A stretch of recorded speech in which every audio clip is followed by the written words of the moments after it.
Welcome to the history of car options, and today's topic is your rear end and gear ratios. I'm going to pull you up from where I got you mounted right now to show you some rear ends. So it's going to be kind of busy, but let's get here. I've got my notes that I've written on it right here. Good bit too. And I didn't hit everything, I just got general notes. First, let's start off with some of the first axles.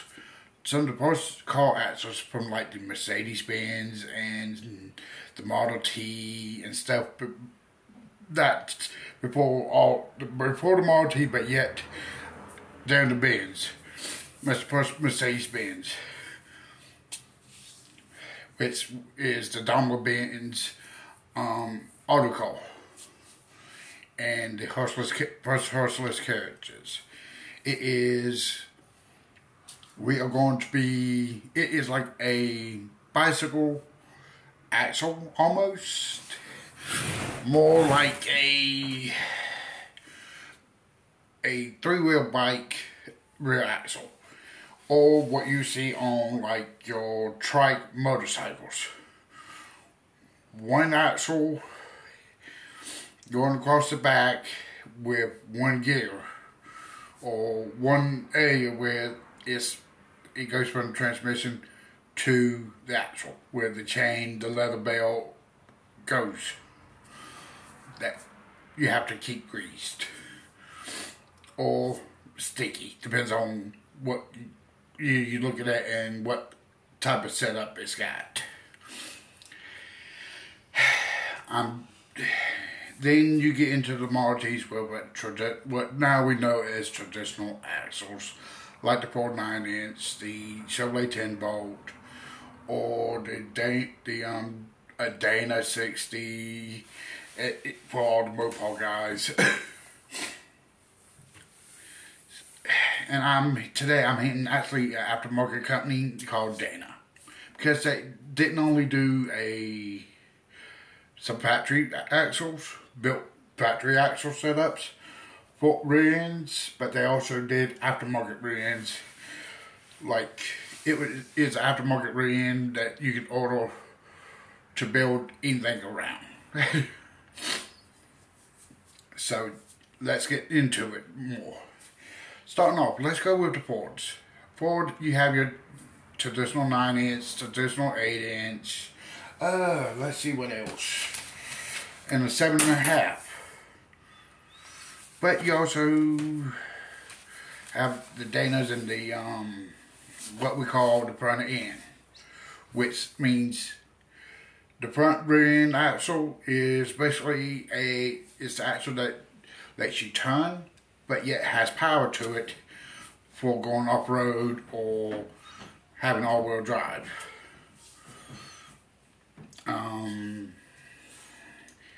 But that's still classified as a rear end, even though it's in the front of the vehicle. So that covers that little bit of information. But it's mostly for four-wheel drives, because it's technically a rear end due to its after the transmission and transfer case, which I'll go into transfer cases later. And then you got your, like, most people know rear ends in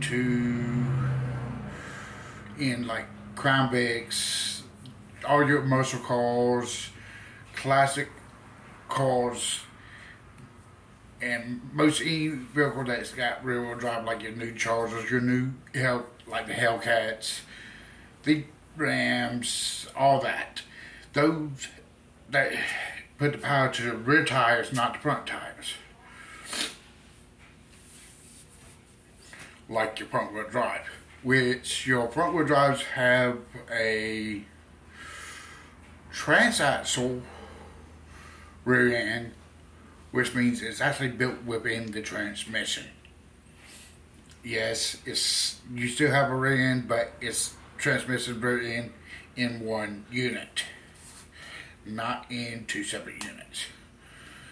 But let's get over to where we have the pictures.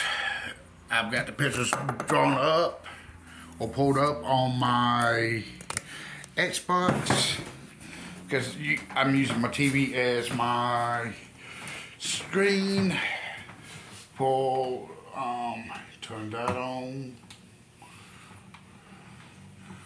Okay, I'm gonna start off with the Fords. One I have actually up on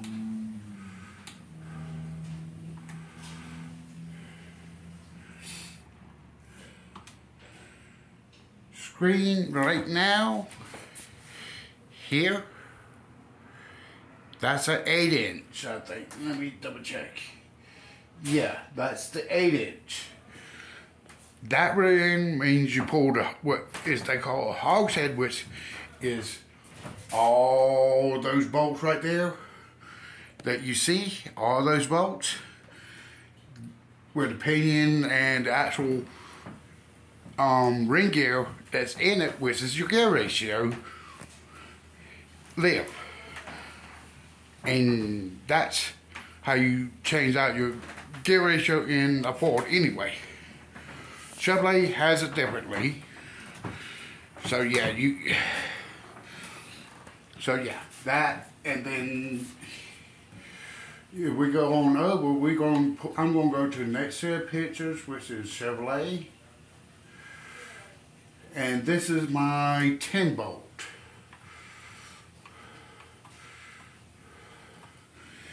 And the reason why I know it's a 10 bolt is because there's 10 bolts on the outside, and your hogshead is actually in that one behind that panel, which is also how you do Dana's, which is commonly on front ends of Ford, Chevrolets, and Dodges, like Dana 45s or Dana 30s.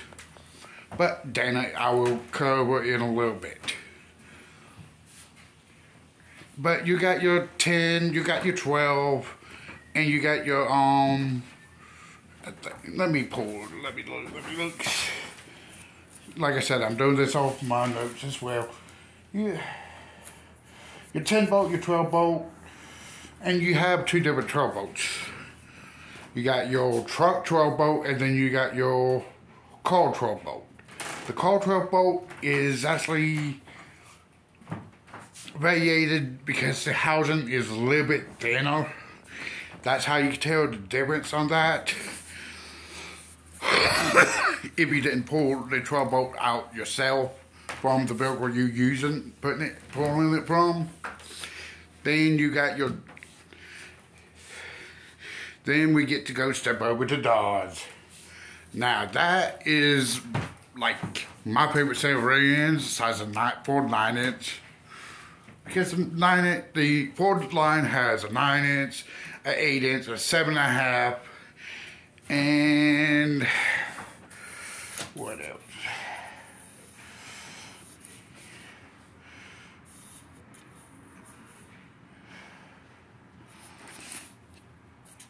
Yeah, 8, 7.5, and 9 are your, sorry about the light, is your common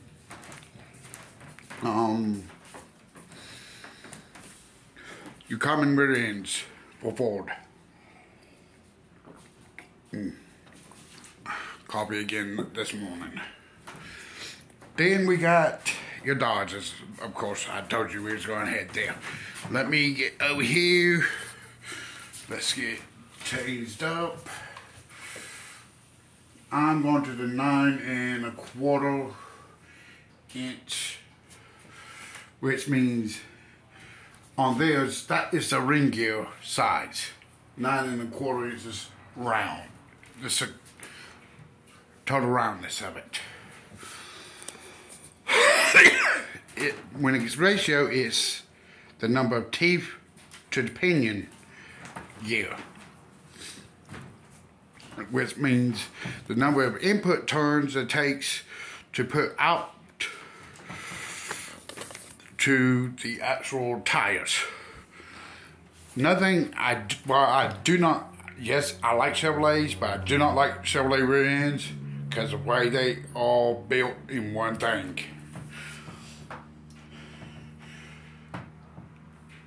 Dodge is bolted in to the outside, so is Ford. Where axles on a Chevrolet is a C-clip inside of the hogshead to hold the axles in. Now, I've showed you those three. We're going to talk about the basics of each one, which is actually kind of a cool little next thing, but yeah, it's kind of important. Your gear ratio for all of them is going to be like I said, I have to revert back to my notes because so much information and everything else. Gear ratios. If you go on the lower gear ratios, you're going to have more top end speed, more, because gear ratios are in your transmission, your transfer case, and your rear end, which means it's a reduction for speed. Most rear ends are going to be either like a 311 or 325, 290, 2 tons equal, 2 tons of the wheel is 90, or 2 tons of one of the pinion equals to 90 degrees turn on the tire, which means if you put a mark on the tire, it's going to go deep like that on 2 turns. Same thing with the 2 1/4. It goes from this 2 turns equals this. Then you get into the higher gears, which is your 411s, which is more of a good starting of the street gears, which means it's a higher gear ratio, means you can draw out a little bit longer on from your transmission and stuff to daily drive it. Your gear ratios go like 279, 290, 325, and so on up. And yes, the ring and pinion means the ring gear in there is that transfers all the power to the tires. The pinion is how the power comes in to the rear end, which has a smaller gear. When I say smaller, I wish I had actually a ring gear and ring and pinion gear set here, but I don't. I love to have all these parts in my own personal collection. I had them. I lost them in a lot of moves. But still, life has plans. I'm going to try to go back to when I actually get into a place where I can actually do my stuff like this, have my stuff to build and everything, and I have money to where I can actually start buying parts and stuff. I'm going to start buying parts, putting them up, doing my shows, redoing a lot of these first episodes later again. But then you got the aftermarket company called Dana. Yes, Dana is factory parts and also aftermarket parts, because you can have a stripped down Dana rear end to where you can when you strip down a Dana, you have a brand new Dana housing, rear end housing. That means, one, it's going to have a hogshead like a Ford,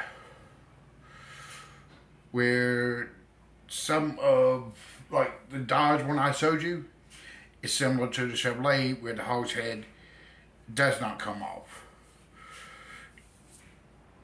So Dodge is a mixture of what Ford has and Chevrolet has. Who knew? Some people call Ford's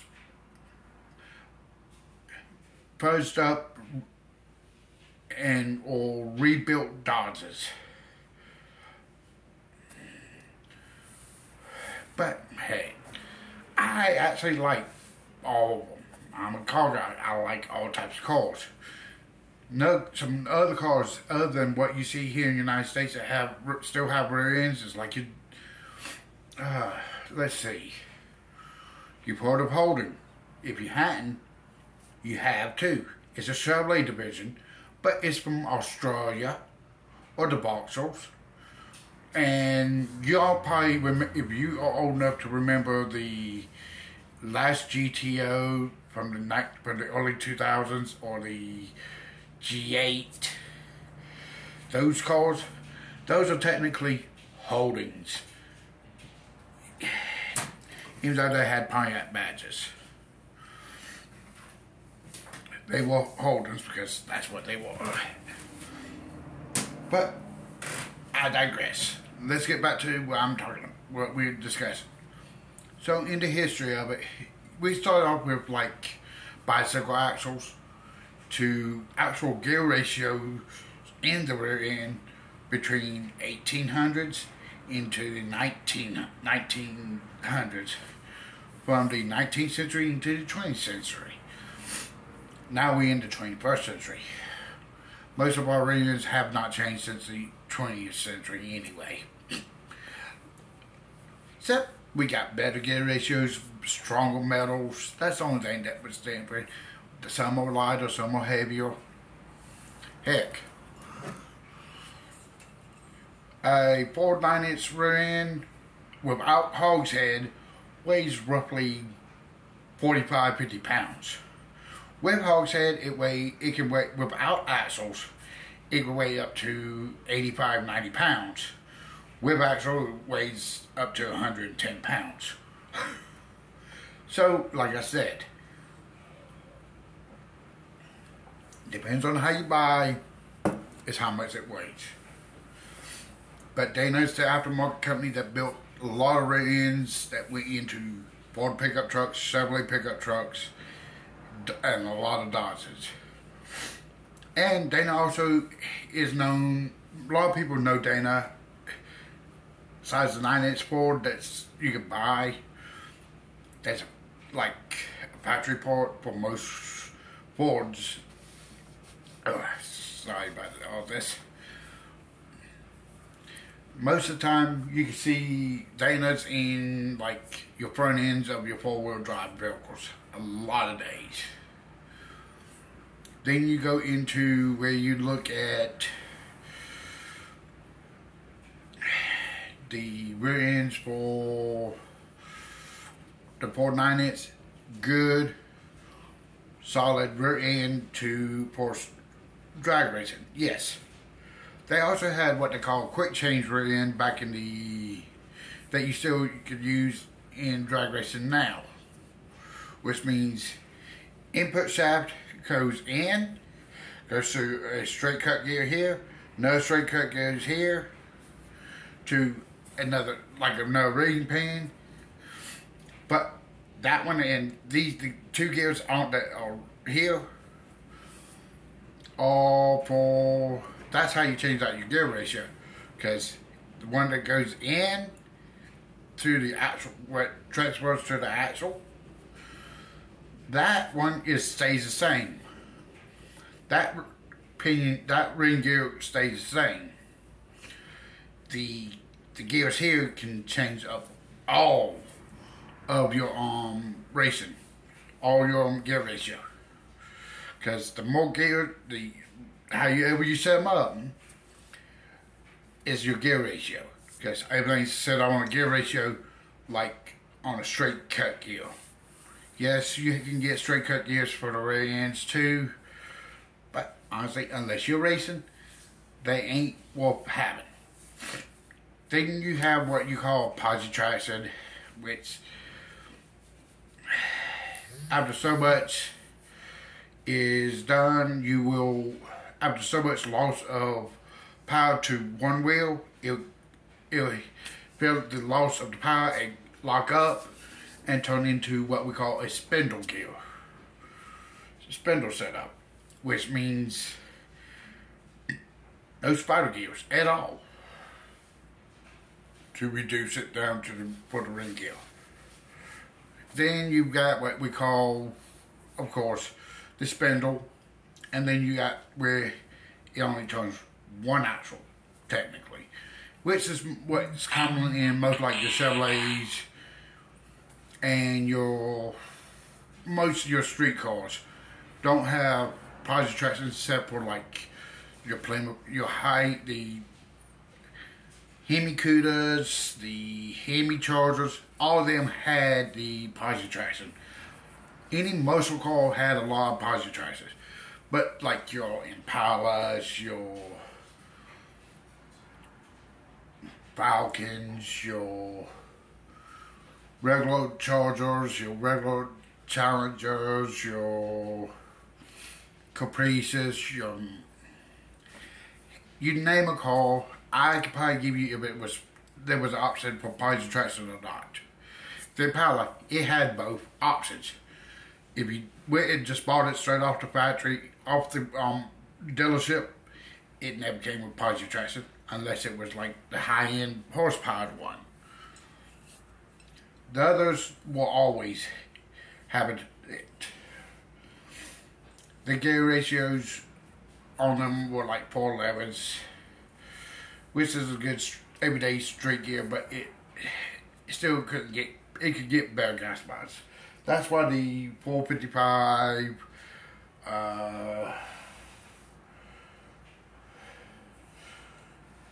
these 513s and 536s gear ratios are more gas saving.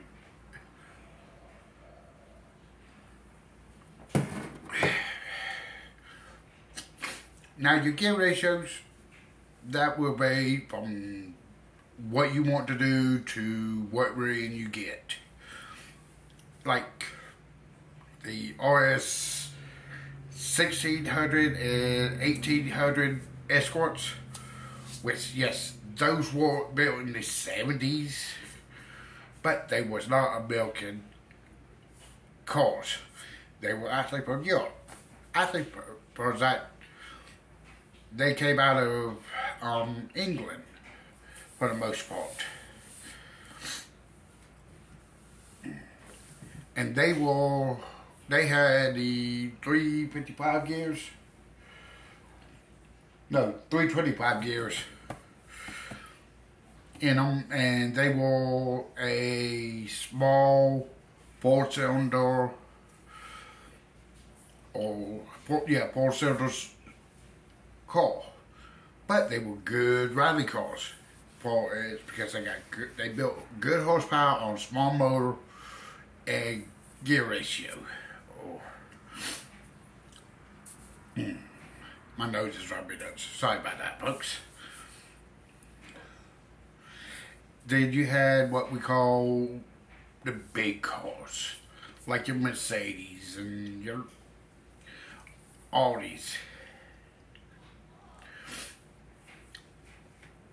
They had their own setup on basically their gear ratios and gear sets and rear ends, but I don't know too much about those right now. I'm going to study and learn more about them. I'm going to try to get in touch with legit street cars, ask him questions because I want to know and I want to learn.